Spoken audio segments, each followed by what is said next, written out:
G'day mate, 40 here. These songs we sing, our names me wrote. These songs we weave, our names me wrote. From where they come to where they go, these songs we sing, our names me wrote. Okay, so who are the great reactionaries today? And don't tell me Peter Hitchens. Like, he is so dumb that if he is peak reactionary today, I can't handle it. I can't take it. I mean, his perspectives are so shallow. His output is so low IQ. Surely there have to be better representatives of the reactionary perspective than Peter Hitchens. I don't want to hear about Peter Hitchens. So I nominate the greatest living reactionary, Paul Gottfried. If not Paul Gottfried, the founder of paleoconservatism, then Kevin Michael Grace. Is Kevin Michael Grace the greatest reactionary today? Millennial Woes. Is Millennial Woes the greatest reactionary today? Norman Hobbs. Is Norman the greatest reactionary today? What about Vivian Veritas? Is she the greatest reactionary today? Or Dennis Dale in Portland. Is he the greatest living reactionary? Perhaps Kevin Michael Grace. I'm thinking maybe Kevin Michael Grace. How did we fail Kevin Michael Grace? I mean, why isn't this guy doing live streams every day? I feel like I'm to blame. I feel like you're to blame. I feel like we are to blame. The greatest living reactionary has stepped away from the pulpit. Is it Kevin Michael Grace, the greatest living reactionary today? Who is the greatest living reactionary today? So, Janan Ganesh, I spent something like $184 to subscribe to the Financial Times for a year so that I could read the bi-weekly columns of Janan Ganesh. He's from Sri Lanka, and he is the most prestigious op-ed columnist around today. And he is doggone good. And he's just got a new column on where did all the reactionaries go? And I think he's onto something. Yeah, I spent $184. That's what I did for you, right? I'm willing to shell out to get the latest and greatest content from other people and bring it to you in watered down form with links. Yes, links. So Janan Ganesh, right? He has been reading the latest biography of George Kennan, right? The great U.S. diplomat. And George Kennan had misgivings about automobiles, hot dogs, moving pictures, the Universal franchise, advertising, Los Angeles, national distribution chains, women who work, non-whites, men who cry, modern hygiene, artificial fertilizer, and genes. What he liked was the pre-industrial Russia of Anton Chekhov, right? So he used the verb re-primitivize, and he meant that as a good thing. And he would say things like, I hate the people. Right, so where did all the reactionaries go? Where is the elitist, pessimistic, anti-modern vein of thought that used to go by the name of paleoconservative? Where are the old fogies? Because the right, as we now know it in the United States and in England and in Anglo countries, right, the right now exalts the people, wants to give them more power to the people. It wants to give them referendums. The right now backs the people against the establishment. And the traditionalist alt-right speaks in a blur of sci-fi references that George Kennan would regard as cultural trash. Right? The traditionalist alt-right salutes Donald Trump, right? The distillation of all of modernity's crassness. Right? No movement that centers on Palm Beach, Florida has a tragic view of life and history. So where are the reactionaries? So Janan is able to name just one reactionary commentator, Peter Hitchens, but I don't want to hear from Peter Hitchens or about Peter Hitchens. I just never found reading Peter Hitchens or listening to Peter Hitchens a worthy investment of my time. So where are our modern Evelyn Wars? Right? Perhaps the closest thing we've got to a reactionary now at the upper end of Anglo life is King Charles III. Because he's got gripes about glass buildings and industrial farming. So Janan Ganesh is the furthest thing you can get from a reactionary. He likes hot dogs, right? He says reaction is the geometric opposite of my outlook, and my life relies on immigration, social mobility, big cities, and romantic freedom. He says, I find modernist Los Angeles more beautiful than Baroque Rome. The sound of traffic is my birdsong. But no civilized society can go without reactionaries. All right, they have occasional wisdom. They pretty much all oppose the Iraq War of 2003. Right, reactionaries tend to be wry, convivial, and at ease with ambiguity. Right, they don't view politics as all that important next to eternal human nature, so they come alive on aesthetics. So a modern right-winger might ban TikTok to set China back in the epic struggle for mastery of the world, but a reactionary would simply ban TikTok because it is ghastly. So who are the great modern reactionaries? Luke says they died or they got cancelled. Bro, are modafinil and beef organ capsules kosher? Asking for a friend. Yes, they are kosher because it's pekuach nefesh. If you're doing it to save your life, then pretty much anything is kosher. Pekuach nefesh, to save a life. And for me, modafinil and beef organ capsules are absolutely life-saving. 40, do you realize you can bypass paywalls? I don't want to bother. All right? And I'm a man who wants to give back.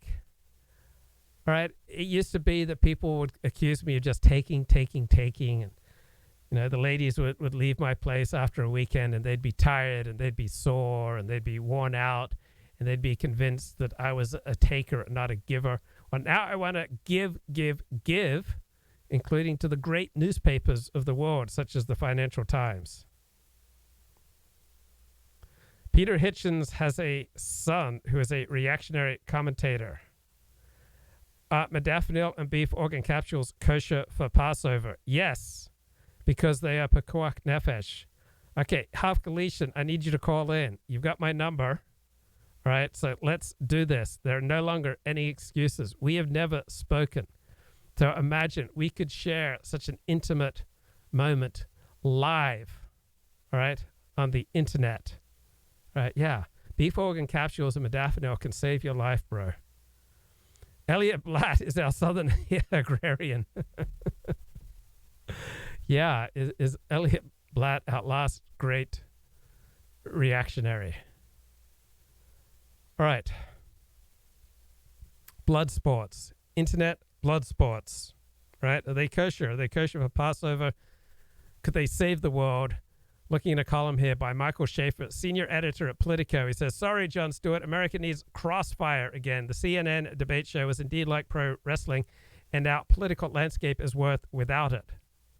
Has any piece of media criticism had such an immediate impact or such a lousy legacy as Jon Stewart's famous takedown of Crossfire? So back in 2004, Jon Stewart showed up on Crossfire and denounced its hosts, Paul Begala and Tucker Carlson, for hurting America. So his complaints, Jon Stewart's complaints, was that the show offered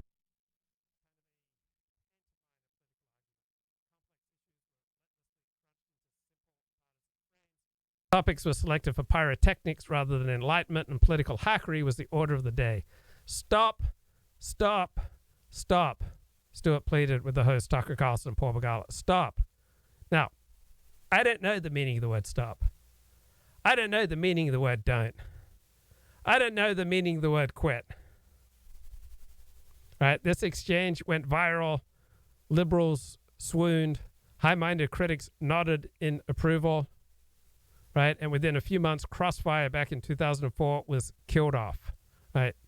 Jon Stewart had destroyed the show's credibility. So what do we got now? Right, the closest we've got is The Daily Show is now currently rotating through a series of guest hosts, looks for a permanent occupant of Jon Stewart's old seat. Late last month, Al Franken had a stint, and he brought his old senatorial colleague Lindsey Graham on. And so for 20 minutes, these frenemies made their way through a range of issues. So it was not exactly William F. Buckley debating Gore Vidal. Wasn't even that different from Paul Begala, Tucker Carlson version of Crossfire. But in 2023, it was a rare bit of content, right? You got people arguing. So this entire genre of programming has vanished, all right? We had Internet Blood Sports in 2018, And internet blood sports has largely disappeared from the internet, and I can't be bothered to revive it. I mean, I don't want to lose out on my key Shabbat invitations. I don't want to lose out on my Beverly Hills globalist dinner parties. I just don't want the aggro of hosting internet blood sports, but surely someone needs to do it for America. Luke, hold up a box of matzah. You want matzah? I'll show you matzah. How do you like this? Is this enough matzah for you? I have a hard time digesting matzah. Matzah does not go down well for me, so the only matzah that I've eaten this Passover is that which was halakhically required during the Passover Seder. So other than that, I haven't even cracked open this box of matzah that I brought home. So I've mainly been living on kosher for Passover chocolate and kosher for Passover cheese. But enough about me. I'm someone who's incredibly other-directed. Luke Croft says the Financial Times are taking $184 a year from a wise, frugal Jewish man. Are Asian massage parlors kosher, bro? Yeah, they can save your life. No, that is a delusion. They're not kosher, bro. Ford is the leading cause of anti-Semitism and its solution. From a good friend. Fordy won't get into those Lizard Lodge cocktail parties if he does blood sports. Matzah is for prisoners. You want matzah in bulk, bro? Fordy has that. Fordy's Anglo Constitution is ill-suited for Semitic foodstuffs. Yeah, painful. All right, so 2 decades after Jon Stewart went on The Daily Show and destroyed it. I mean, what we've got on TV now is dramatically less edifying, right? So what people want are long monologues by people they agree with. So Tucker Carlson, right, his show, they carefully study the ratings. His viewers don't want debates. They want Tucker Carlson going on a long monologue and then a friendly conversation with someone who supports the point of the opening monologue, right? All designed for audience comfort. So rarely does anything on TV anymore puncture the bubble. Like, I really like the TV show New Amsterdam, but it's just incredibly woke.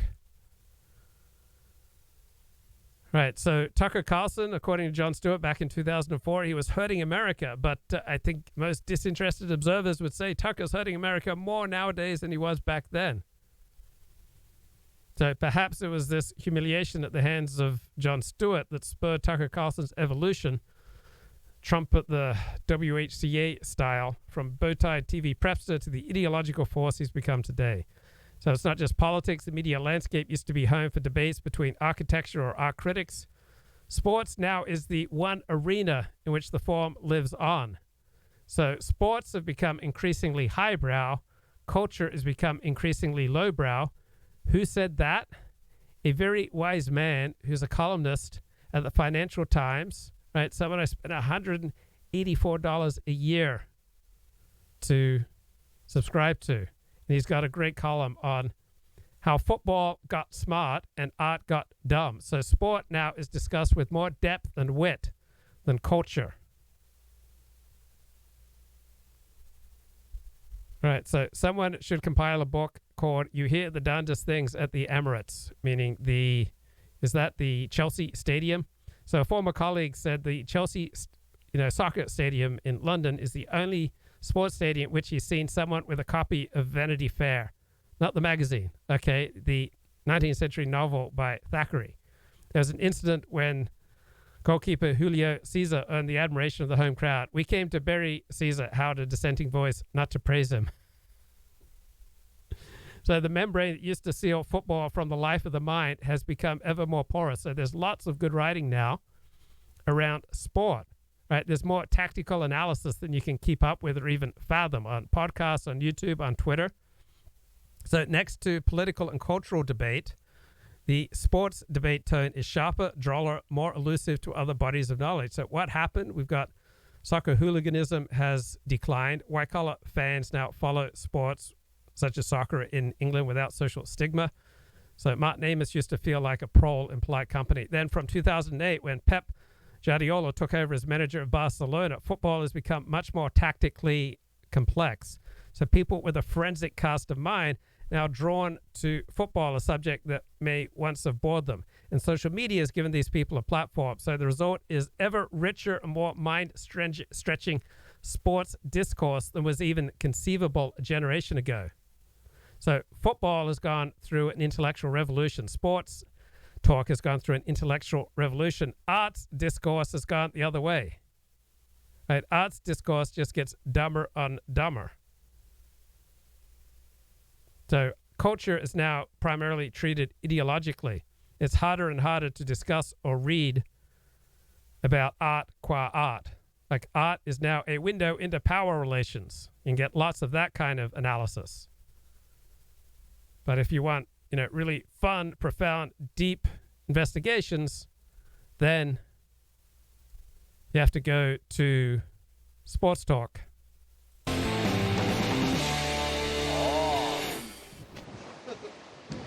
Good evening and welcome to Tucker Carlson Tonight. A rare venture outside the studio for us. We're coming to you from a wet and windy Palm Beach, Florida, right outside, across the water actually, from Mar-a-Lago. We spent the day there talking to former President Donald Trump.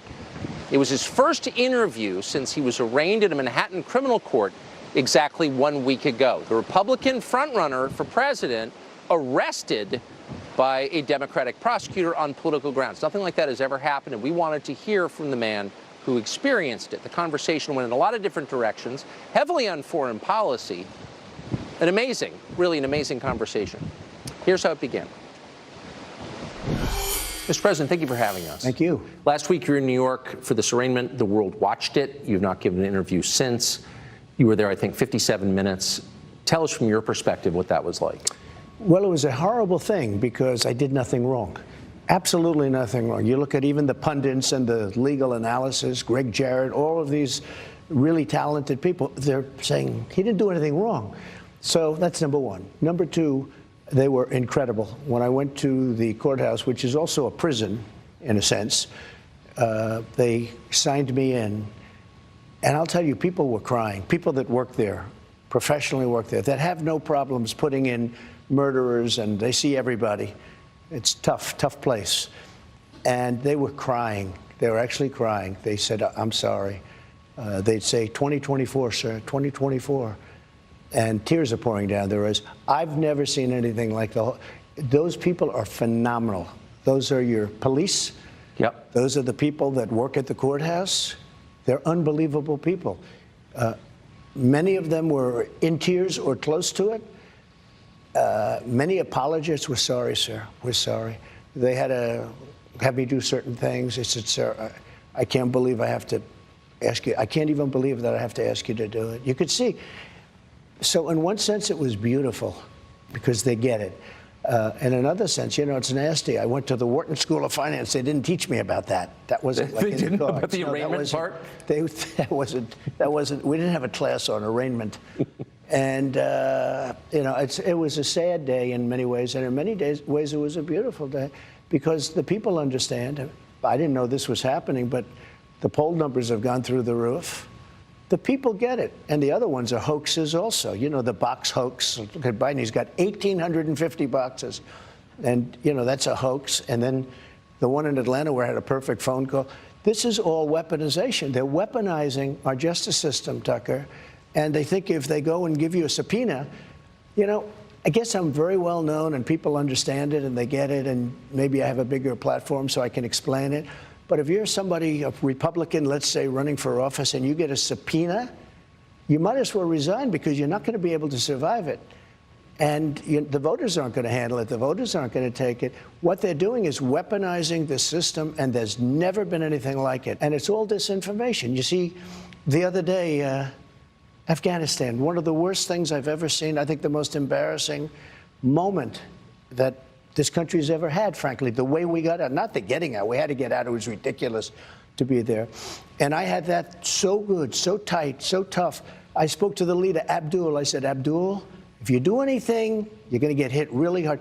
Literally, he said, but sir, why? He goes, why oh why do you send me a picture of my house? I said, you'll have to figure that one out, Abdul.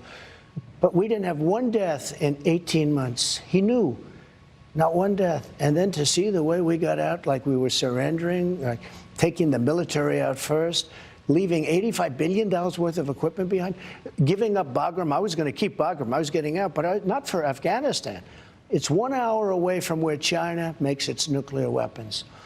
It's one of the biggest Air Force bases in the world, I think the biggest, with runways that go 10,000 feet. I was keeping that because of China, not because of Afghanistan. Right. And they left everything. They left in the dark of night. They left the lights on. They left the dogs, by the way. You know, the people say about the dogs. They left the dogs. Everyone, you know, the dog lovers, and you got a lot of them. I love dogs. You love dogs. But they left the dogs. People said, what? One of the first questions I got, what did they do with the dogs? Mostly German Shepherds. They left them. What they did, the way they got out, was so horrible. Okay, everybody knows that was their plan. That had nothing to do with me. I was getting out, too. We would have gotten out with strength and dignity. And what happened? They got out. And the other day I hear, yeah, it was Trump's fault. Oh, that's right. It was Trump. I was gone for a long. I would have been out faster than them. We would have had all the equipment. We would have had the American citizens. We left hostages. We left Americans behind. Many, I think many more than you think. And we had 13 soldiers killed. And nobody ever mentions the fact that we had many maimed so badly. No arms, no legs. Their face was obliterated. This is the way this guy got out. We would have gotten out with dignity and strength. We were going to. But I was taking 100% of, I said, I want every nail. I want every. Okay. There he is. Donald Trump's his first interview since getting indicted and arrested. Let's go to the chat. Laponius imitates Donald Trump. It was a perfect presidency. Ask anyone. Glib Medley notes, they say the smaller the ball, the greater literature. And after Donald Trump was indicted and arrested, Glib Medley correctly notes Trump gave a whiny speech afterwards. That was wrong. Yep, rehash the same old whiny stuff. Still would vote for him if I could. My God, they left the dogs. They left the dogs. 40 gives us tuckums as a reward. Yeah, I'll dish out a little bit of hate porn. All right? Just a little bit of hate porn, but not too much. Should only, consume moderate amounts of hate porn. All right. Football got smart and culture got dumb. So the culture vulture now has just two options. This is Janan Ganesh in the Financial Times. They're spending $184 a year for this. One side, you've got the lowest common denominator programming. On the other side, you've got jargon-rich iconoclasm. Should we problematize Mozart? There's just no escape online. The ecosystem of podcasts and vlogs is not a tenth as good or as original as soccer podcasts and vlogs. No wonder I find myself turning ever more to the sport for content. It goes deeper than Arsenal's present run of form. I mean, really, is Arsenal going to win the Premier League this year? There is an old idea of football as where people go to let out something primal. That hasn't stopped being true, but more and more, it's also where people go to take their brain for a ramble. So society perhaps never dumbs down. The intellectual energy is more or less fixed. It just moves from one domain to another.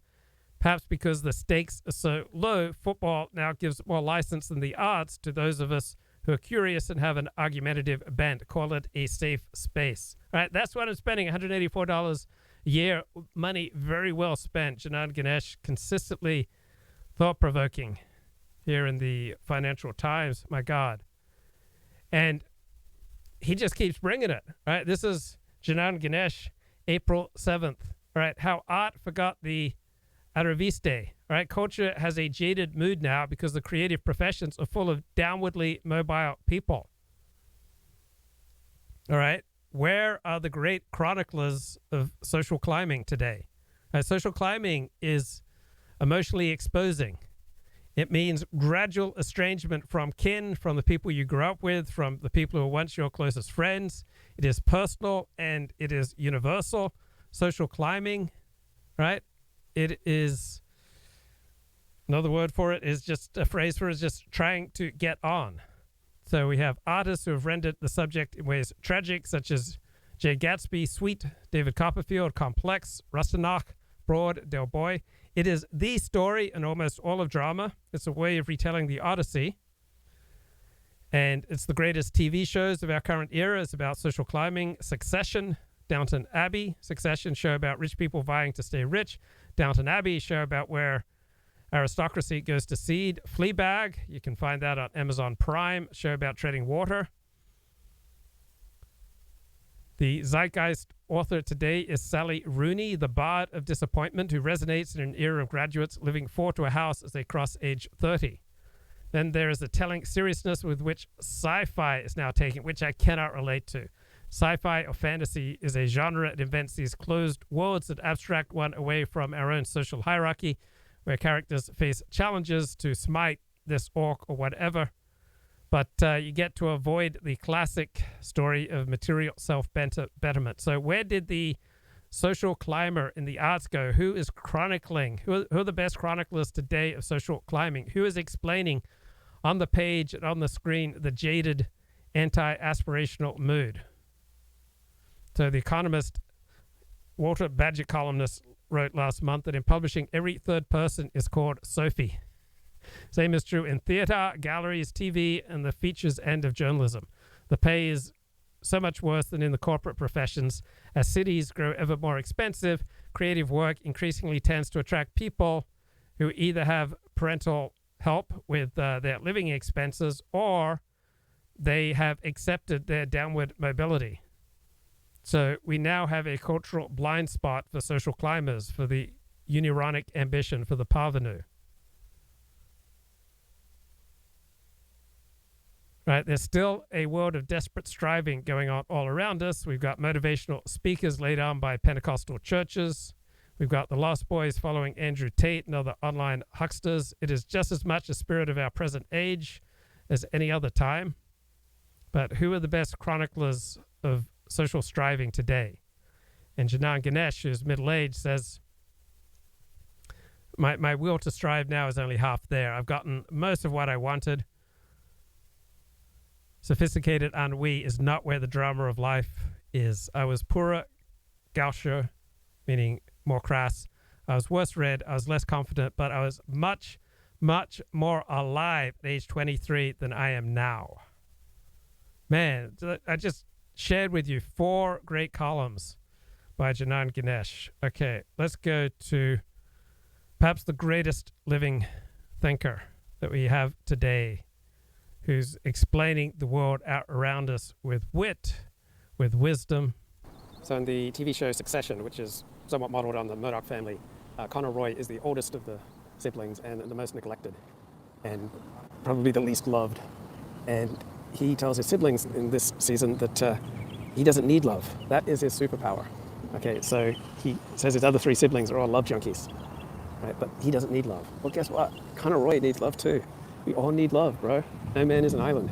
So that's why I set up this channel, to create a safe space for bros to give and receive love without coming down with the monkeypox, without feeling social pressure to take a hit on the old crack pipe, right? Without any need to do any crystal meth. Right? This is a safe space to give and receive love without feeling any obligation to participate in water sports. Right? This is a water sports-free love zone. Now, Conor Roy is under the delusion that he doesn't need love, but Conor needs love too, man. We all need to love and be loved. And people like Conor Roy who think they don't need love, their need for love just gets warped. It just becomes perverse. They transmute their need for love into all sorts of usually maladaptive, frequently anti-social pursuits. So Conor Roy is running for president of the United States to try to fill his need for love. Like a lot of politicians, you can see that what's driving them is they need to fill up their need for love. But that's just warped, right? Conor Roy is spending tens of millions of dollars to try to hold on to his 1% support in New Hampshire, in the New Hampshire primary. And that's a pretty warped way to try to get love. I mean, he marries a prostitute, right? It's like something out of the book of Hosea in the Bible, where God commands the prophet Hosea to go marry a prostitute. I mean, it's a little bit like how God commanded me to go investigate the San Fernando Valley pornography industry. I mean, I didn't want to do that. I said, God, it's so dirty, it's so disgusting, it's gonna impurify my vital bodily fluids, it's gonna tarnish my soul, it's gonna damage my reputation. But God says, no, 40, porn. You need to go write about the porn industry, go blog about the porn industry. And so, what can I do? I followed God's directives. But I kind of identify with, Conor Roy and his grandiosity. I mean, that's how I dealt with my failures at normal levels of human interaction. My failures at the normal ways to give and receive love. Like I dealt with my failures through delusions of grandeur. So much so that my therapist once said to me, a therapist I had for about 5 years, she said to me, I'd hate to see you waste your life in delusions of grandeur. In fact, I think I might have had multiple therapists say that to me. I think another one said, I'd hate to see you end up as that guy at the bar talking about what he could have been. So it's vulnerable, it's painful, it's awkward, right? To need love and to want to give love. But it gets warped. And so another common way it gets warped that I've experienced is the desire to be rescued or the desire to rescue. Right? They both come from the same sick place. So I remember in 2007, I met this attractive, intelligent young woman who was a bit of a mess. Right? She was sleeping out of her car off her sister's couch and at the LA Press Club. Right? That's where she was sleeping. And so I cleaned her up, brought her home, took her out to dinner, and she was just so faithful. She was just so happy. She was just so flexible, just so willing to go along with whatever I wanted to do. I gave her a home, and it was absolutely thrilling to rescue her. But that thrill dissipated by about 3 months in. Right? Her own inability to take care of herself made her feel like a millstone around my neck. And I probably would have broken up with her shortly thereafter, but we took up chess. And so chess extended our relationship about another 6 months. But I think blokes in particular, they often try to deny their need for love through delusions of grandeur, such as creating a podcast, live streaming with their opinion on political, social, cultural, and religious issues. So I think much of the reason that women often have contempt for men who do podcasts is that it is coming from a place of delusions of grandeur. It's not infrequent that men are inept at basic human interactions, and so they try to fill that hole in their soul, that gap in their life, by doing things like creating a podcast or live streaming. Because this way you get to have interactions on your terms. So I'm not like the most flexible person when it comes to normal human interactions. And so inflexible people like me, we're really drawn to things like podcasting and live streaming because that we get to have human interactions on our terms. But that's such an empty, barren, sterile life. My therapist would keep teaching me how to negotiate normal human relationships. Oh man, it's so painful. Conor Roy, he marries a prostitute in the TV show Succession. Like, he's just so inept. He's got tens of millions of dollars, but just... Wow, gold there in them there hills. Absolute gold. Luke Croft says, does 40 consider bypassing paywalls a form of stealing? No. Would I like to save $184 a year? Well, I got a question for you, Luke Croft. Would you like to be able to subscribe to any publication you wanted without giving any consideration to price? Would you like to be able to go into any showroom and just buy a car without worrying about money? Would you like to be rich beyond your wildest dreams? Right, some basic questions. If your answer is yes, then in the second half, bet the over in the Hawks versus Heat game. Right, I'm ripping off a Norm Macdonald joke there. Okay, Art Bell had a comment on my latest video. He says, I like the sunny weather mini episodes. It'd be nice for Luke to save those for Luke breaks during the big show. Did you realize we got 8 live viewers right now on YouTube? We've got like 4 live viewers on Rumble. I mean, this is the big show. Right. Zero Hedge says that San Francisco Whole Foods is too unsafe an area to operate for staff. They're closing down. Another article says 4 Walmarts have closed in downtown Chicago. The dream of limitless shoplifting in democratic cities is being taken away. I expect that Luke must strive for ages to reach a Walmart and its 75-cent Swiss chocolate bars. I'm Jewish, and so I do not go to Walmart. I don't know any Jews who shop in Walmart. Dennis Dale reports no Walmarts left in Oregon. So it'd be a win, 40, for you to show off all these cheap chocolate bars. Dennis, I can buy these in my state. Our Wallies are open here in my state. Thank you. Thank you for those insights there from Art Bell.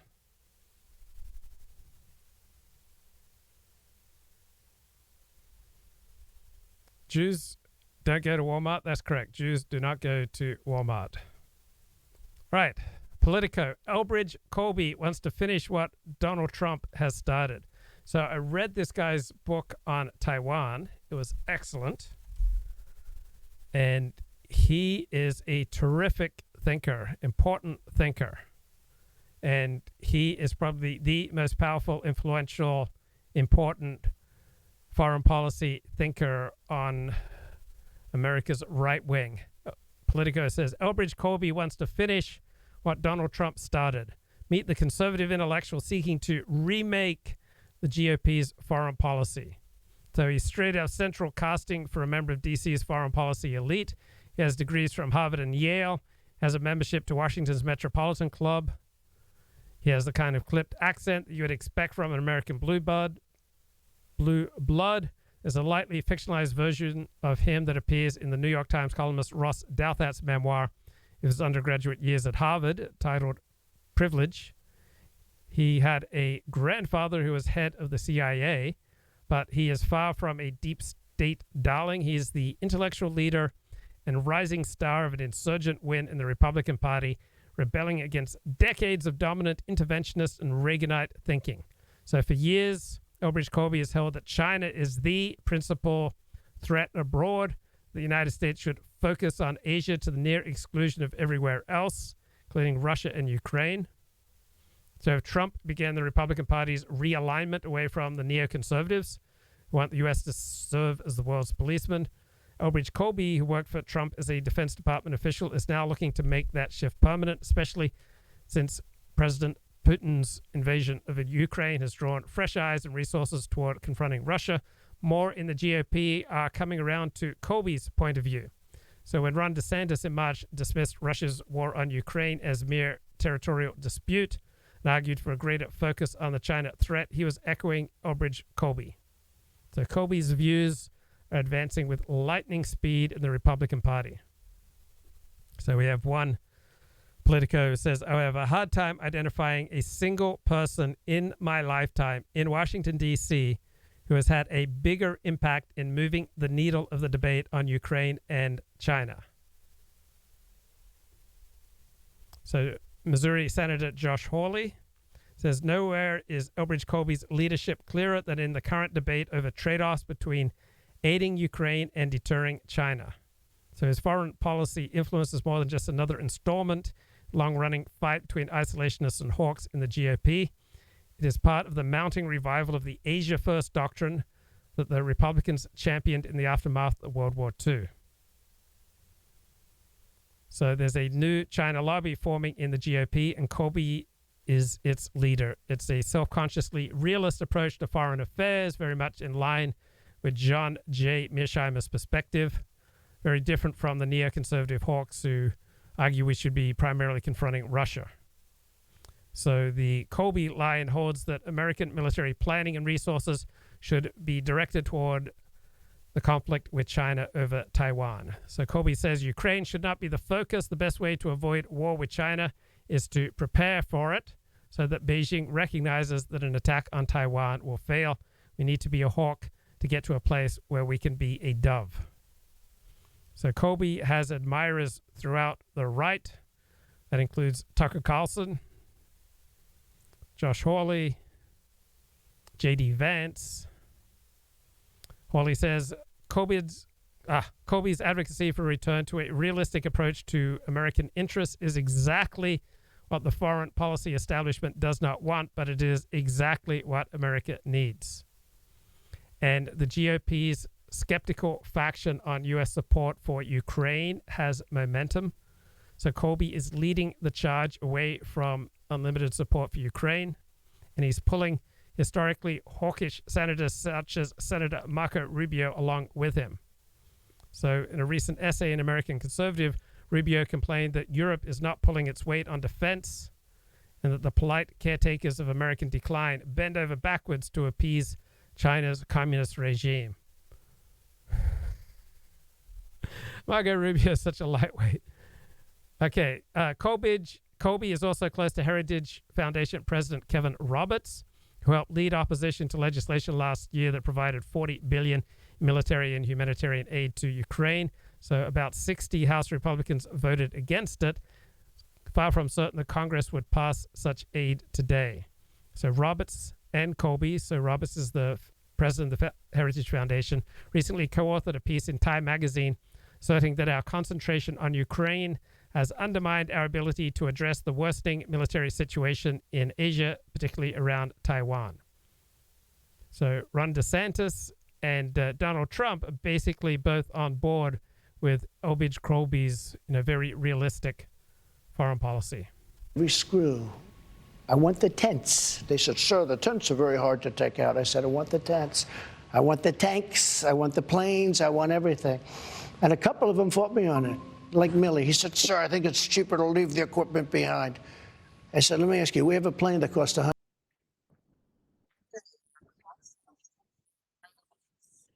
Blessings to Elliott Blatt. What's going on, bro? You're looking good, man. Have you been eating a lot of salad? Bro, I had a huge salad last night, and I'm going to have a huge salad tonight. And I can tell, man. It's exactly what I wanted to talk about, too. It's amazing intuition you have. Beautiful. You seem to be very dismissive my suggestion to you. No, it's And just that I'm not. It's just that I'm not gay. I mean, otherwise I would love to No, I spend hear time you. preparing salad. I hear you, bro. Salad, it's work, bro. If you want to live, if you want to be the best version of yourself, bro, you got to put in the time. I'm just not willing to have sex with other men. I'll leave. So you're gonna buy a CPAP machine instead, bro? Yeah, I'm gonna buy a CTAP machine. That's what a heterosexual does, bro. But foolish me and my prejudices and homophobia, let me step back and allow you to make the case for salad, bro. Well, it's this simple. Yeah, it's not the most fun thing to eat. Let's be honest here, but you got to make a sacrifice. If you want to live at a higher level, you gotta make sacrifices. And the easiest sacrifice to make is to just eat a salad, which, great. It's not exciting, but it's not like it's water torture either. It's just like, it's a blah meal. But your lungs clean out, bro. You don't wheeze. You don't have this sort of asthmatic snoring that you have, bro. This is what it takes. Why not do it? I mean, do you think Caesar was like, oh, bro, it's so hard. I don't know if I can cross this Rubicon. No, he just ate salad, dude. Yeah, you do sound a lot better. I mean, you used to be always filled with phlegm. Like, you sounded like you were dying for years. But I don't hear any phlegm anymore. I had a very bad 6 months. I probably had COVID, truth be told. I probably had COVID. And monkeypox. Well, I'm not sure about that if I do. But it was definitely I had like the worst flu/cold of my life starting in December of this past year. And it's only now finally nearly gone, but it's not even entirely gone. But yeah, I can't tell you the virtue. Like, salad is like a detergent for your body, dude. Like it like cleans you out at this deep tissue level, You know what also cleans you out is a lot of magnesium. When I take magnesium supplements, it really cleans me out. But seriously, I would eat salad every day if I had someone who prepared it for me. Dude, you're talking about 10 minutes here. You're acting like you're scaling the Matterhorn. It's not. You're just making a salad. It's not that hard to make. Look, as one of America's leading intellectuals, I just don't have time for trivia. My mind is just, focused on the big issues. Okay, fine, Luke. Buy $1,000 CPAP machine, okay? Strap that thing on. Spend 10 minutes a night strapping that thing on and, see where it gets you. No, you're right. I should eat more salad. Like, it's my loss that I don't eat more salad. It's such, okay, in the bigger, yes, it's annoying. It's a change of routine. I get it, all of that. But in the bigger scheme of things, if it means, like, I woke up this morning, Luke, feeling so refreshed. Like I had slept so deeply that I'd communed with the gods in my overnight journey in bed. I really like gotten to know things at a deeper level. And for what? For the small expenditure of effort of making a salad, it wasn't a price to pay. It's trivial. You have to see the bigger picture, my dude. Yeah, no, you're right. I need to eat more salad. Like whenever I have the opportunity, like whenever I go out or there's a kiddish, like I always head for the salad. No, well, okay. Here's the trick to making a good salad, dude. Get some nuts and get some fruit. Now, by fruit, I either mean raisins or orange slices or tangerine slices, ideally smaller orange slices, and you mix a little bit of fruit and a little bit of nuts. It's the regular sort of salad, lettuce, radish, cucumber, tomato, onion thing, and it's a great thing. You'll actually enjoy it, but you have to go those extra yards and get those other sort of arcane ingredients. And once you've done that, and then you put some Parmesan cheese. That's the trick, bro. Parmesan cheese is that little bit of zest that you need to make a salad really feel like a meal. Yeah, it's like what you're talking about. Like I live my life like a man who's just thrusting himself in and out of a woman, but a man who really wants to bring his woman pleasure is going to, use his hips in a circular motion to try to bring, a lot of pressure to the top side of her vagina. So he kind of grinds against the clit. But that requires him to put his pleasure secondary and to put her pleasure first. And so what you're talking about is, put what's good first and put your own, immediate gratification second. So I'm like a guy who's just thrusting in and out, hammering away like a jackhammer. But you are like the master Lothario, just grinding on the clit. That's right. I make sacrifices, Luke. You got to make sacrifices if you want, happy wife, happy life, my dude. Are you on the beach right now? I'm at the beach house. Yeah, at the beach, the dilapidated beach house, and it's a little unknown treasure in the city that I've discovered. Yes, I'm at the beach house. It's savoring life. So and I'm dreaming about that salad I'm gonna have, bro.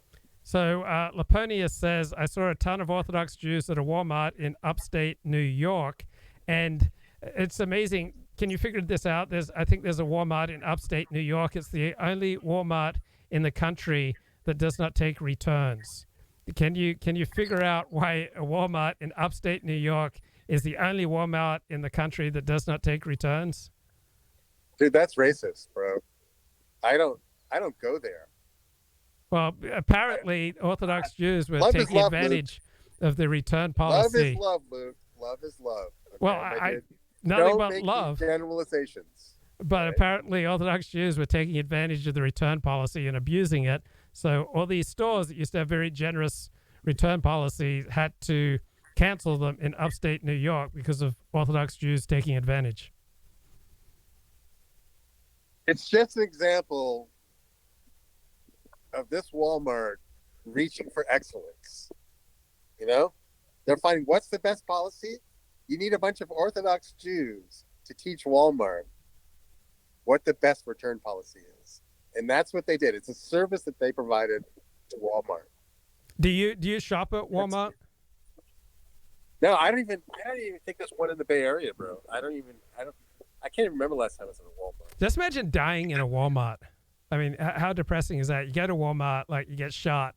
This is like your final minutes on Earth, and you're in Walmart. Yeah, you're at Walmart. You're in the ammo line. You got a bunch of shotgun cartridges in your cart, and then there you are, boom, dead on the floor in like aisle 19. Very ignominious. And what would make it worse is if the shooter used racist rhetoric. Oh. That would kill me. Shonda. That would be Shonda, now Glib Medley recommends making a watermelon feta cheese salad. Interesting. Never thought of that combo. I've never thought of that combo either. That guy just blows my mind. It's a trick to a great salad, bro. Pecans. Do you go to Costco? Did you just go to Costco, bro? I don't. I mean, I would go to Ralph's. I think for about for the first 22 years of my life in Los Angeles, I bought all my groceries at Ralph's, and then the last 5 years I've just ordered them delivered from Amazon. All right. Here's what you do. Get yourself a salad spinner, a nice glass bowl for whipping up the salad. Get yourself some pecans, some raisins, and then, buy orange slices on a fresh. They got to be fresh. And then you do the regular sort of salad stuff that you get for Amazon. And then you get yourself a nice salad. You have it around 4 or 5 o'clock, not too late, just before you stream, Then you finish your salad, then you stream, and then you sleep like a baby. And then you wake up, like you've been reborn. It's that simple. Don't act like this is complicated. And no, Elliott and I have never met in real life. We did have a couple of very brief telephone conversations when I was in desperate need for tech support. But otherwise, our relationship is entirely played out online.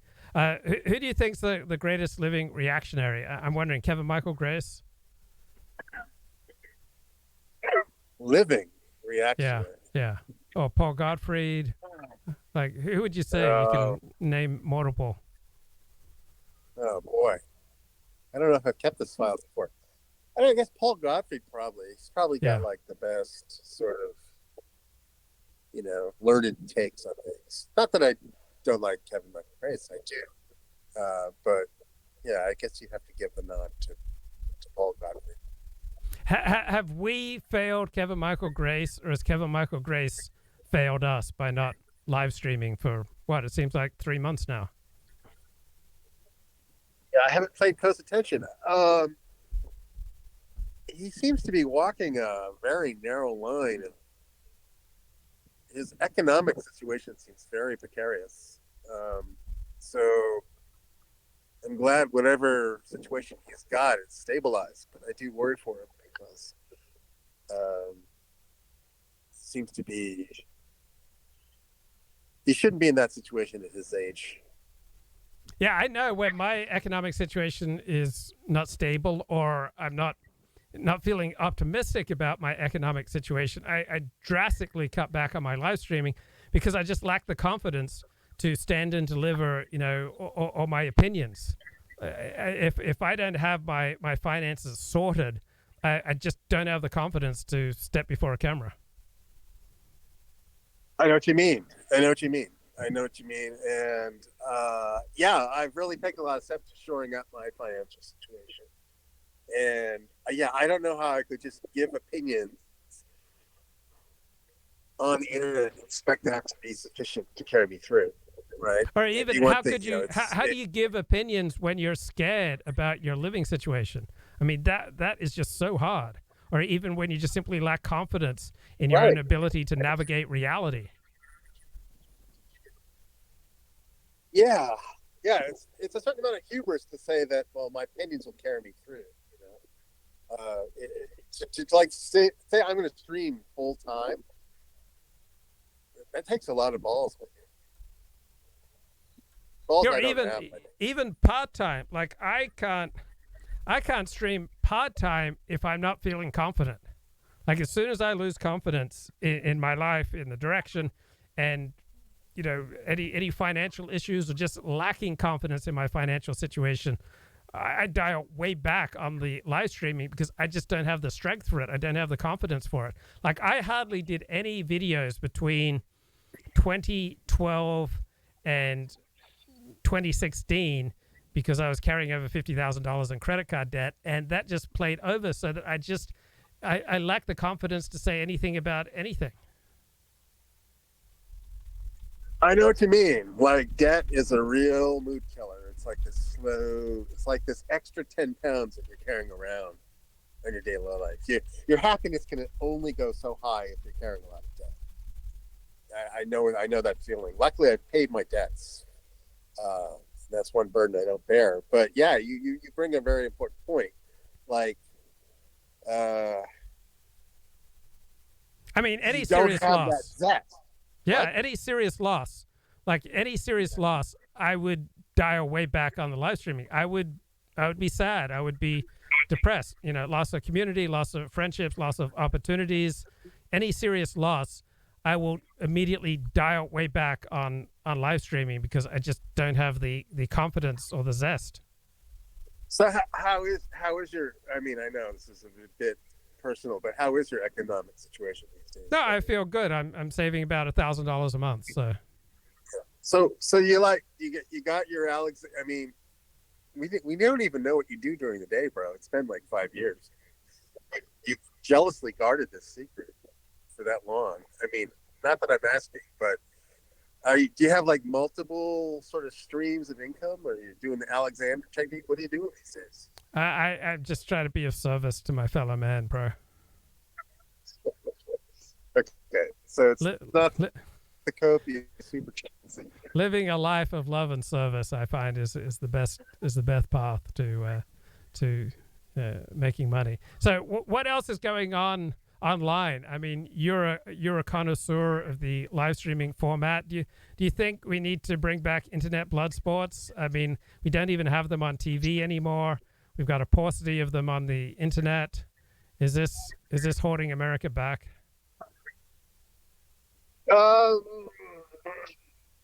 I do miss it. It was such a great time in the internet. It was very blessed, but also a short time. I don't know. It gets weird. It seems to have devolved into gossip, you know, who's doing what, who's not doing what, who's a Fed, who's not a Fed. I mean, these topics have lost interest to me. So, I just canceled my video. Do we need more blood sports? Sure, why not? But I don't know. It seems to be a secondary pursuit for me, like these days. I don't tune in as vigorously as I used to. Did you fire your employee? No, in fact, we had a heart to heart, you know, we had a little chit chat, we understood each other, and he's turned the corner, bro. It's like I met him at the human level, and we discussed our needs, and he's been performing, so we're tight, bro. Wow. I've healed the situation. Wow. I'm a healer, bro. I take lemons and I make lemonade, my dude. And what's going on with you and alcoholics these days? Have you like rescued any alcoholics recently? Well, good question, bro. You brought it up. So this alcoholic friend of mine, quote unquote, who's moved to the East Coast, he sort of reached out to me yesterday, and he was looking for advice, you know. And at the same time, he was drinking, and it seems like, and so I try to casually bring up the idea that not drinking is what he needs to do, right? And that just seems to be a non-starter for him. And then he sort of mentions that he's got like, you know, suicidal ideation and so forth, and yeah, he's looking for me to tell him, you know, he plainly asked me for advice in a very direct way, and I sort of at a loss because, you know, any real solution is going to involve not drinking.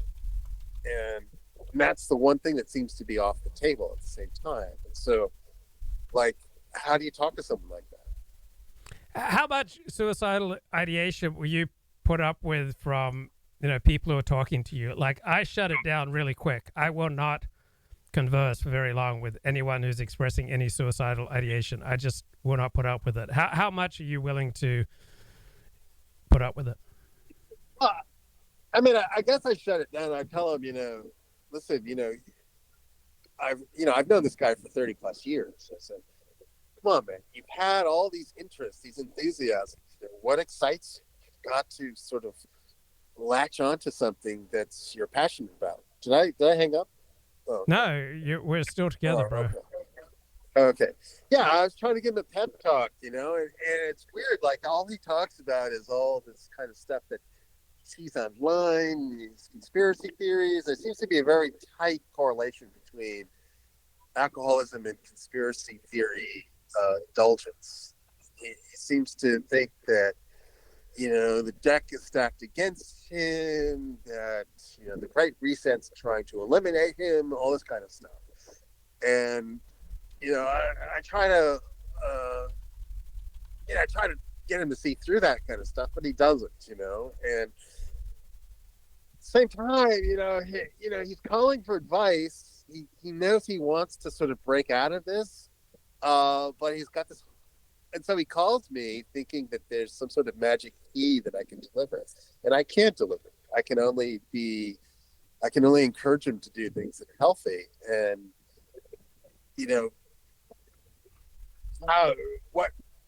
how or when people are receptive to that message, is just out of my control.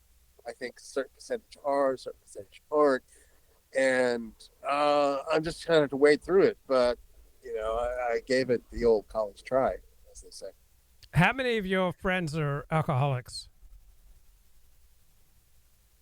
Only this guy, I would say. Well, okay, put it this way: I have friends that drink, but this guy's a bona fide. The only one, which is this guy, is a bona fide alcoholic. He drinks all the time and doesn't see wrong with it. He realizes that it's a problem. At the same time, he's unwilling to stop doing it. So that's my definition of alcoholic. I have a lot of people that are hard drinkers, but they also sort of carry on somewhat semi-productive lives. So how do you take the edge off? Like, what do you do? Do you like beer? Do you like liquor, martinis? What do you use? What do I use? Yeah. Well, I just eat salad, bro, and pure fresh air. No, that's a joke. Well, given my druthers, a nice tequila drink is nice, dude. It really mellows you out in a very profound way. So it's not a good habit, but It has no odor. Is that correct? Does it have an odor? Tequila has a very slight odor. Okay. But it's also got like this mildly hallucinogenic effect too. It's really in a class by itself. It's like if you drink a lot of tequila, you'll like talk to like interstitial beings, like what's the word? Like, lizard people. Like these subtle beings will sort of infect your consciousness and encourage you to it's very hard to explain. It's like this other realm of consciousness that tequila can lead you to. I'm having a cramp right now. Sorry if my voice is cramped. I'm trying to ignore it. Your brain is not cramping, bro. Your brain is as sharp as ever. Back. It's not my brain. My brain is as sharp as a tack. So you've never, but it's weird. Like, I don't want to be enthusiastic about drinking, but drinking is fun, bro. It really is. Yeah, I understand. I don't want to encourage people to do it. At the same time, hard day's work and a couple of drinks after work. God, it's the best. So, would you agree with Gavin Newsom that America's become way too clean and sober? Yes. Yeah. Gavin Newsom's onto something there, isn't he? Gavin Newsom was the mayor of San Francisco a ways back, and he has a rather sordid past involving adultery. And nevertheless, this doesn't seem to keep him from pursuing higher office, including, I guess he's sort of being intimated at as being the next Democratic candidate for the presidency, which would be amazing. Do you think that he might have an alcohol problem, or does he have an alcohol solution? Gavin Newsom, I think his family, either he or his family, owned this very famous ski resort in California called Squaw Valley. Yeah. And recently, Squaw Valley had to change its name to Palisades because squaw was deemed to be politically incorrect, which I find amusing. But yeah, he's like old money California, what I understand. Yeah, and he doesn't mind a drink, and he doesn't mind enjoying life. I mean, he's a man filled with life. Well, I don't know if you remember this, but Gavin Newsom, during the sort of peak of the pandemic, was photographed at this restaurant called the French Laundry. The French Laundry is probably the most expensive restaurant in America. It's like obscenely expensive. You know, it's 1%, the upper 1%. Oh, you know, and he was photographed at the French Laundry. And I don't hold it against him. Meal. Like, I'm glad that he's enjoying life. But the chat wants to know, do you have a perspective on Ethan Ralph?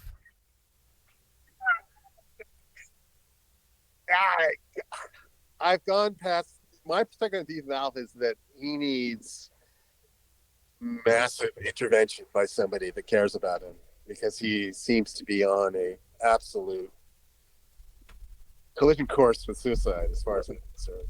From everything I've seen, I don't know how long he can hold on. This present. So what would you put the over under on? Over under for Ethan Ralph? Another 18 months? Yeah, 18 months, 2 years. He unless barring some miracle, somebody intercedes and talks some sense into him, he's making every wrong decision that one can make, as far as I'm concerned. So Ethan Ralph releasing a sex tape, is that something that's going to boost his career, or do you think it's going to detract from his gravitas? Dude, that's ancient history. I mean, yeah. How can it enhance his chances? He's basically pinned everything on live streaming, and his live streaming revenue is dwindling by the day. And, you know, from what I learned from the Kino casino, he's streaming 10 hours a day trying to scrounge up $200 in donations. I just don't think that's sustainable. I hate to be in that position. And he has no skills outside of streaming, you know? And if you have no skills outside of streaming, you're on a knife edge. You are really in a very precarious situation. And I don't know. I guess if somebody's been successful at live streaming, I don't think you can explain the danger that they're in. You know what I mean? Yeah. And so, yeah, I my thoughts on Ethan Ralph is, you know, I don't want to like pile on at the guy. You know, I have no animus towards him, but boy, from the clips I've seen, he's just making a lot of bad choices. What kind of real world job do you think he'd be well suited for? Maybe in a warehouse? Ethan Ralph? Yeah. Or anybody? Ethan Ralph. Warehouse I don't manager. know. I don't. That's just the problem. I don't see anything. And a warehouse is not really a job that's going to bring home. It's not sustainable for the long term. You know, warehouse is a stepping stone job. You know. HR manager for a Fortune 500 company. Yeah. Giving sensitivity workshops. My advice to anybody in this sort of strata: if you can't code, you gotta find something technical that you can do. So, and that would either be auto mechanics, which is my favorite, which I think a lot of people are missing out on because it's really a very well compensated profession, and I don't think the barrier for entry is that high. It's probably 2 years of sort of internship level working at an auto shop, learning the ropes. But after a couple of years, I think, you know, if you're a full-fledged mechanic, you're making deep into six figures. And I think that's a very satisfactory living wage. And I think it's quite satisfying. I don't know any unhappy mechanics. And what's going on with the Kino casino? PPP and Warski, are they still going strong? Well, they took the week off last week. I guess they're doing very well, and they're building a new studio. I think they moved in together, which is kind of weird. So sure, it's sort of backing off. They released a small clip. It was PPP and Andy building their new studio. So I suspect they'll be back on Friday, and maybe it'll take another week. But I don't know how long this sort of gossip, sort of internecine alt-right gossip is going to be good for, you know? I mean, Ralph half their content is based on Ralph, and Ralph may not be around forever, and God forbid, to quote David. Now, what about Nick Fuentes? Is he back streaming every day? What's Fuentes doing? I don't know, but did you see that tweet? Like the inner dialogue between Milo and Nick? Oh, yeah, I saw it referenced. I didn't read it, but I saw it referenced. What were the takeaways? It was fascinating. Milo is basically coaching Nick, like telling him what to do and what not to do. And chastising him in places about sort of the inner arts of politics, like how to appear, how to arrive at a place, about the theater of being a political leader, and how Nick was falling down in certain respects. It was a fascinating exchange. It must reading. It's a required reading. So I don't file Nick directly, but that particular tweet was very, very interesting. So I don't know. I don't know. I'm sort of checked out of like the day-to-day politics. It just doesn't. Are you still subscribing to Richard Spencer's Substack? I am, but I'm teetering. Right? I'm giving him a few more weeks. He's got to bring some of the bacon, or brother, that's it. No more $9 shekels from me, bro. I want the goods. I don't want to hear about Nietzsche. I don't want to hear them babbling about Nietzsche all the time. It's not interesting. I think when Richard is talking about the American domestic scene, he's at his best. Mm-hmm. But when he starts going off into Nietzsche and other topics, it just seems out of his depth. But I do like it when he talks to Charles Johnson, because I think Charles Johnson is just a very interesting figure, just for his bombast. Yeah. Yeah, no, Charles Johnson is interesting. I mean, you have to be prepared to, discount up to 80%, 90% of what he has to say, and treasure the 10% of what he has to say that you won't hear anywhere else. Yeah.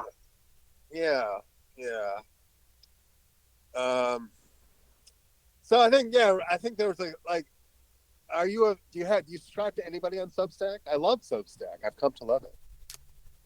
I was subscribing to Decoding the Gurus, but I canceled that just to afford my other subscriptions. So I pay $5 a month for Mickey Cowles talking to Robert Wright, that weekly video, which I think is through that's through Patreon. So Robert Wright or Robert Reich? Which Robert? Robert Wright. Oh, okay. I thought you said Robert Reich. No. Yeah, I got a Robert Reich story for you. Okay. Can I give you that? Mm-hmm. So, like, years ago, when I lived in San Francisco, I was moving back east to Boston, and I was taking the train across country for the dumbest possible reason. And it was Labor Day, and I tuned into the radio on the train in Oakland. The train actually leaves from Oakland, not San Francisco. So anyway, I tuned into the radio, and Robert Reich was giving some sort of Labor Day address. And I know who he was. He's that sort of like, dwarf that Clinton hired for the Labor Department or something. And I'm listening to it. It's just the same standard sort of kind of leftist NPR platitudes and so forth. And I listen to it, and I'm thinking, okay, Robert Reich. And then I take the train across the country, right? 3.5 days across the country to Boston. And then I get off the train, and then the next day, I'm walking around Boston, and who do I run into? Robert Reich. Wow. It was bizarre, bro. It was like one of those things.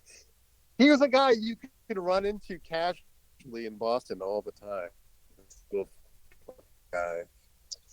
Anyway, I sort of anytime a synchronicity like that happens to me, I just find it. I think it had these transcendental overtones.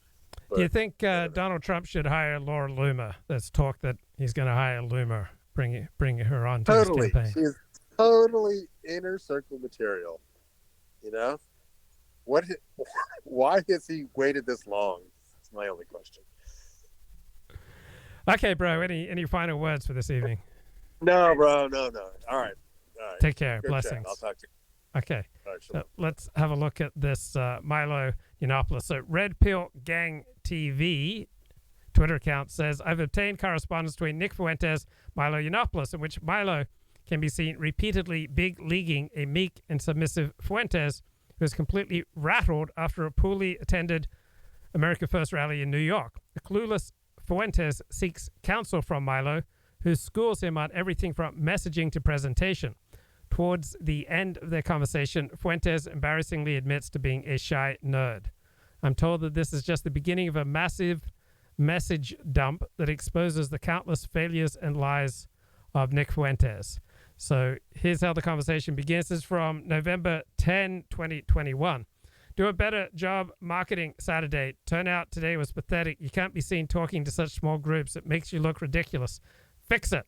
Fuentes, I was losing my mind today when I saw the small crowd. Milo, you're starting to feel unthreatening. This does not please me. Fuentes, give me some advice. Staten Island, what? Weekday, daytime, weird location. You effed up everything that could possibly have been effed up. But N-word, seriously. When I was where you are, I said, meet me in a bar in an hour in some random town, and I had 500 people. This is not good enough. Lack of proper planning. Lack of people around you with good instincts. Lack of proper priorities.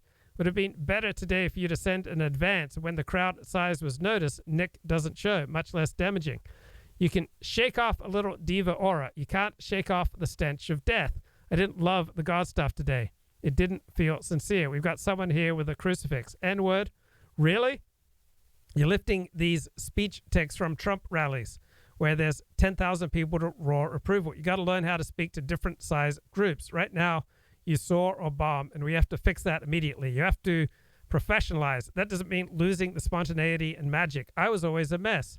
Mariah Carey is still a mess. But you need some quality lieutenants, and you need to start taking this seriously. I'll never talk to you like this when you're sabotage, but this is unforced errors. When you look small and pathetic like today, you make America First look small and pathetic. This Southern Poverty Law Center goon was like picking you off. Nick, yeah, I see all the same things you do, believe me. Milo, not in a rude way, but your stature works against you. There are ways to compensate. You have to think about drama and presentation, how you arrive, the mystery and the mythology. I always tower over the Southern Poverty Law Center runts. Nick, yeah, so how do I get taller? Milo, so I never look small or stupid. Nick, or compensate. Milo, think about pop stars, the arrival, the entourage, the vehicle. Nick, oh yeah, that's a good thought. A lot of them are tiny, but they arrive and the world stops because they know how to make an entrance. Study some of that. Nick, okay. Milo, you can't show up in the same outfit as last time with fluffy good boy hair and a bullhorn bigger than your head hanging off you. Like effing hell, dude. Have some slave hold it. Arrive in a Cadillac. Look like you mean business. Give your speech in front of the car. You need to project power. You have the charisma, but you need to start urgently developing the mystique, the aura, the mystery. Huge fail not doing the workout we talked about. Nick, you're right. Milo, and there's no good reason for it. Nick, true. Milo, you're either effing lazy, which case, please tell me so I can stop wasting my time. Or you are panicked and frantic and headless, which case you need to replace the people around you and start calling, discussing, consulting, properly plotting with all the smart people you know. I can't be the only resource at your fingertips you aren't using effectively. Who else? I mean, I'm sure I'm amazing, original, brilliant, a one-off, but you must have others. You don't have to say who, but you should start thinking in terms of advisors. You don't have to formalize it or even write it down, but you should have a call list. Who are my 10 smart people? And you pick up the phone when you need something. And stop fumbling your way through with enthusiastic 20-year-olds and no adults in the room.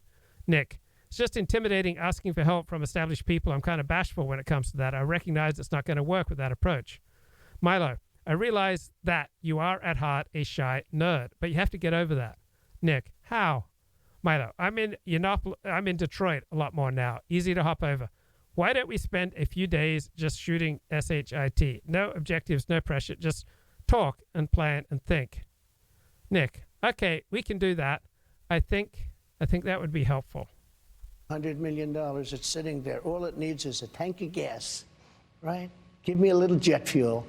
We'll fly it to Pakistan or any place else, or we'll fly it directly home. You say it's cheaper to leave a $100 million plane? Sure, I think overall it's cheaper. These are idiots we're dealing with. They left $85 billion worth of equipment. They left our American citizens behind. And they moved the military out first. No, you move the military out last. I did a little skit with a 5-year-old kid. I said, let me ask you, here's the situation. I explained the situation. I said, would you take the military out first, or would you take it out last? I take it out last, 5-year-old. But they took the military out first, and they were afraid of our military. When I was there, they were afraid. We didn't have one soldier killed in 18 months, Decker. Not one soldier was killed in 18 months. And then we got out like we surrendered. I think it was the single most embarrassing day in the history of our country. It was totally their fault. They didn't go by anything because, you know, we had a system of getting out. But if the Taliban, in particular, the Taliban, because that's where the action was, right? When I called Abdul, the press went crazy. The fake news went crazy. Why did he call an enemy?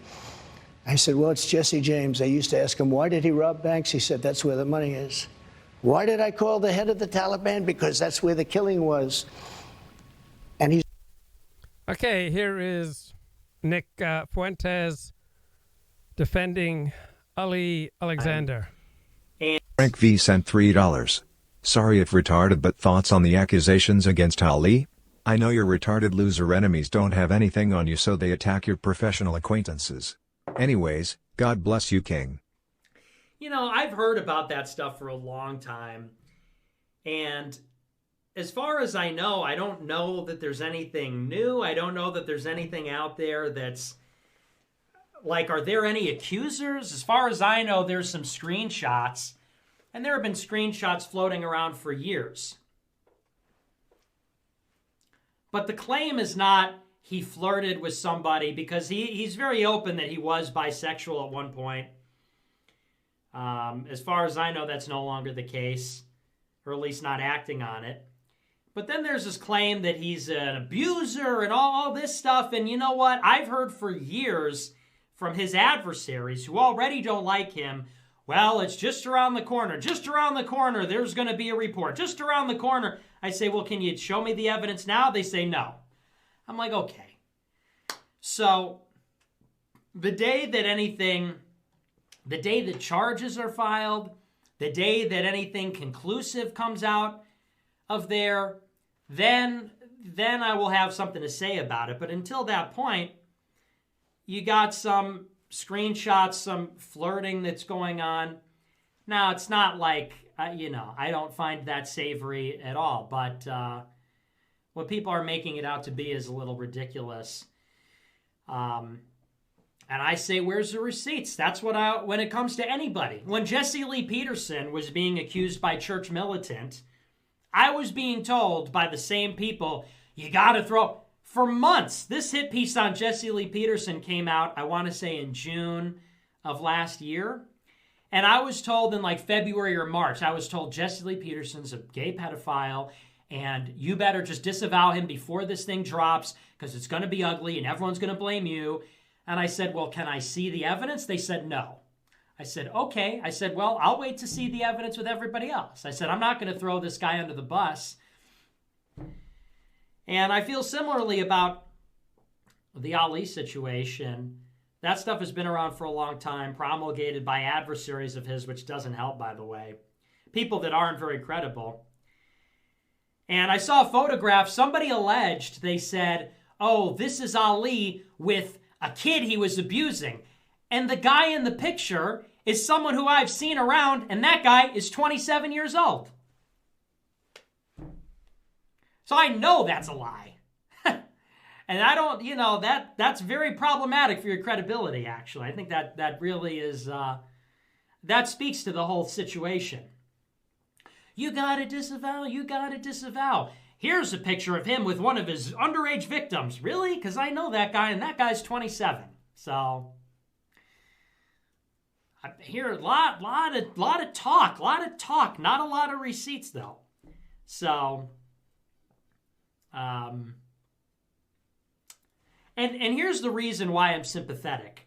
Many accusations have been made about me in a similar vein. Do you remember years ago there was allegedly a sex tape being shopped around? Do you remember that? There was some tip on Crazy Days and Nights that said, rumor is somebody's asking for $250,000 for the Nick Fuentes sex tape, which I know doesn't exist because I've never had sex. But everybody goes, oh boy, oh my, OMG. Really? And, and every other accusation and whatever. So and I'm sympathetic to it for that reason. And also because, you know how I am. I'm a loyal person. I don't throw people under the bus for no reason. Everybody's trying to get me to throw my friends under the bus all the time. And, whether it's Beardson or Baked Alaska or Ethan Ralph or Loomer or Steve or literally anybody. So that's how I feel about it. But I'm not aware, is that a new dilemma or what?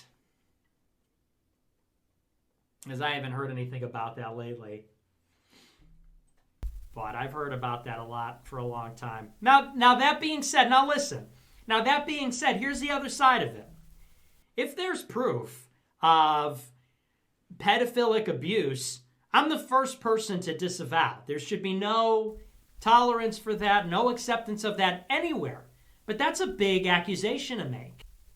Okay, and names to be wrote. These songs we sing, from where they come to where they go, are names to be wrote. These songs we weave. Bye-bye.